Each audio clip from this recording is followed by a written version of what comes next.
Hindi nyo kami kayang bigyan ng respeto, kami rumirespeto pa rin kami sa inyo, pero hindi na, tapos na. Pinutol nyo na yung maikling sinulid na nagbibigti sa atin. Pero sasabihin ko lang sa inyo po, hindi kami susuko, hindi kami luluhod sa inyo. Ilalaban namin kung ano ang kailangang ilaban para sa bayan natin. They have invited, most of them are, you know, pro-Duterte voices. There is no, I think there is no resource person they invited coming from the different sides of the political spectrums. Walang tinatawag sa kakamping side or sa loyalist side or sa Marcos apologist side. You know what I mean? So it's really a targeted harassment. And also, the fact that they have not given me due process by sending me a formal invitation, it's already an attack to my constitutionally protected right, because there is no formal notice. Tapos na-shock na lang ako. I was informed by a friend na my name is included, may PR na sila, pinost ng Philippine Daily Inquirer. And also they have invited the wrong people, because if they really are fighting fake news, then they should invite those who are knowledgeable about fake news peddling, hindi yung mga people who are only writing their opinions. So by that alone, they have not laid down the parameters na what constitutes fake news and what are the standards of what can be considered fake news. So is writing opinion a fake news now? Is airing your sentiments, your frustrations of the government a fake news now? So it's again an attack to our constitutionally protected rights to free speech. So our Congress, especially the ones being headed by Dan Fernandez now, is not doing their job.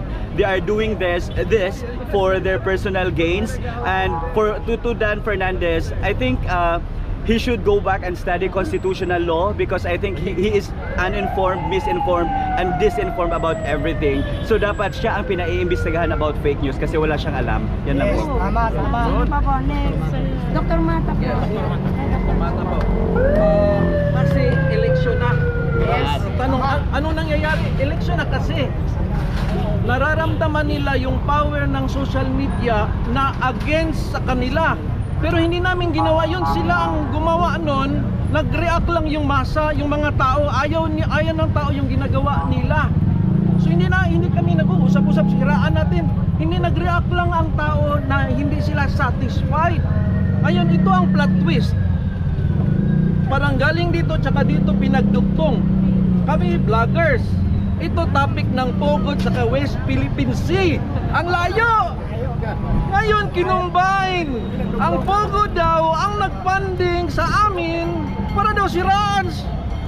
Plot twist. And ang hirap kami, ang hirap paniwalaan. So, kaya ayan, nandito ako, may mga pasyente akong may sakit, may dengue, iniwang ko. Kasi gusto ko ipaglaban yung karapatan ko na hindi pwedeng ganunin, dahil wala wala pong masilip sa akin na fake news po.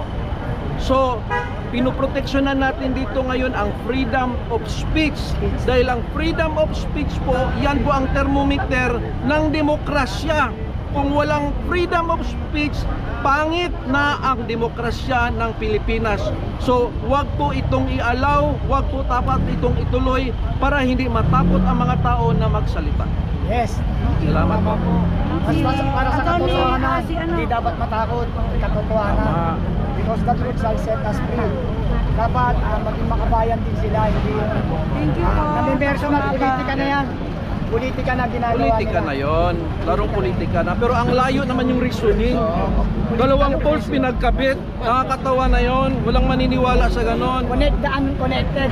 Thank you po. Salamat po. Ako si Kasama Juna niyo kami Benes, sa laban. vlogger ng Cebu. Maliit lang ako na vlogger. Bakit andito ako?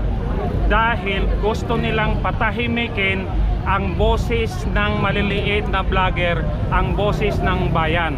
Bakit kami tinatarget? Ang daming magnanakaw, ang daming mga adik, mga krimen. Bakit ang tao nagsasalita na ayaw ng korupsyon? Ang HOR natin ngayon, hindi na yan legislative body na purpose ng mga tao na gumawa ng batas. They are already weaponized to silence us. Look at HOR, look at the congressman. Anong meron? Komunista, mga terorista, mga criminal, convicted criminal. Bakit kami ang tutuliksain kung meron ng convicted criminal, meron ng klaro na mga terorista, mga komunista sa loob ng HOR. So, nakikita natin ngayon na ang ating gobyerno wala ng demokrasya. Ang ating karapatang magsalita, yun na ang last line of defense. Ang 40 na target nila is not the 40. That is to intimidate every Filipino Yes, na nagagalit. I am not voicing my opinion. I am representing the voice of the Filipino. Yes. Mga pisting yawa mo! Yes. Mga pagkamog naong! Maabot na po, eleksyon na naman. Pira ninyo, pamili ng boto ng bayan. Naghirap na yung bayan. Mga walang iya kayo, mga putang ina nyo! Ikaw lang, alam nyo, andito ako dahil nagkaisa yung mga vlogger. Pero handa akong makulong. Kung kailangan nilang patayin ako, patayin nila ako.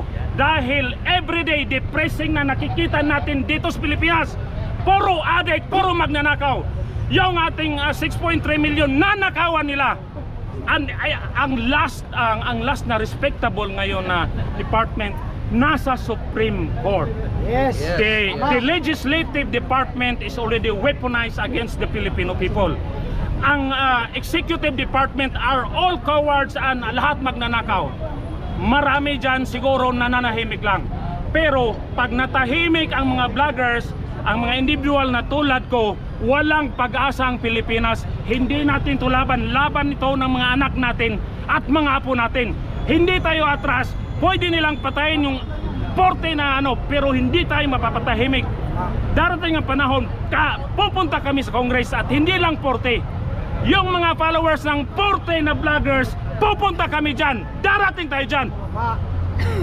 Galit ang mga taong Pilipino sa mga kaipukrituan, mga magnanakaw na HOR. Huwag natin iboto lahat ng sumusuporta sa administration na to.